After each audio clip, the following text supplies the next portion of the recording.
తెలుగువారి పెళ్ళి ఇలవైకుంఠమే మళ్ళీ సంప్రదాయమే సౌందర్యంగా సాగుతున్న పెళ్ళి ఇది తెలుగువారి పెళ్ళి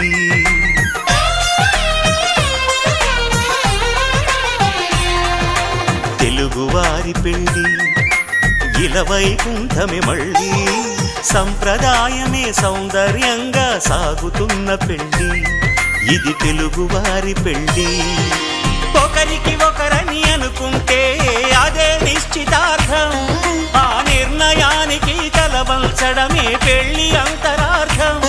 శతమానం భవతి అంటుంది శ్రావణ మాసం శ్రావణ మాసం శ్రావణ మాసం తెలుగువారి పెళ్ళి ఇలవైకుంఠమే మళ్ళీ సంప్రదాయమే సౌందర్యంగా